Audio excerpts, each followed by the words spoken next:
বাণিজ্য ঘাটতির দোহাই তুলে গেল এপ্রিলে বাংলাদেশ সহ বিশ্বের বিভিন্ন দেশের উপর শুল্ক আরোপ করেছিল যুক্তরাষ্ট্র। পরে বাংলাদেশকে চিঠি লিখে সেই শুল্ক 2% কমিয়েছিলেন মার্কিন প্রেসিডেন্ট ডোনাল্ড ট্রাম্প। এরপরই শুল্ক কমাতে ওয়াশিংটনের সঙ্গে কয়েক দফা দিন দরবার করে ঢাকা। শেষ পর্যন্ত বাংলাদেশ থেকে আমদানি করা পণ্যের উপর শুল্ক কমিয়ে 20% নির্ধারণ করেছে যুক্তরাষ্ট্র। বৃহস্পতিবার ট্রাম্পের এক নির্বাহী আদেশে নতুন এ হার ঘোষণা করা হয়। এরপরই তাৎক্ষণিক প্রতিক্রিয়া জানিয়েছেন বাণিজ্য উপদেষ্টা শেখ বশিরউদ্দিন। শুক্রবার নিজের ভেরিফাইড ফেসবুক আইডিতে দেওয়া এক পোস্টে এ প্রতিক্রিয়া তুলে ধরেন প্রধান উপদেষ্টার প্রেস সচিব শফিকুল আলম। তিনি লেখেন, বাংলাদেশ যুক্তরাষ্ট্রের তৃতীয় দফার শুল্ক আলোচনা শেষ হওয়ার পর হোয়াইট হাউস থেকে স্টেটমেন্ট দিয়ে জানানো হয় বাংলাদেশের উপর 20% শুল্ক আরোপ করা হয়েছে। এর আগে এই শুল্ক আরোপ করা হয়েছিল 37%, পরে কমিয়ে 35% করা হয়।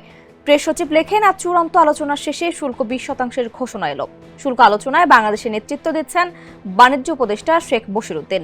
বাণিজ্য উপদেষ্টা তার তাৎক্ষণিক প্রতিক্রিয়া জানান, বাংলাদেশের উপর 20% শুল্ক আরোপ করায় আমরা প্রতিযোগিতামূলক অবস্থায় থাকব।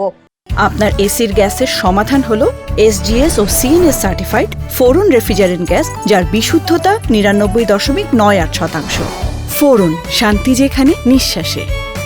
যুক্তরাষ্ট্রে আমাদের রপ্তানি বাধাগ্রস্ত হওয়ার সম্ভাবনা নেই, তবে আমরা 20%-এর নিচে প্রত্যাশা করেছিলাম।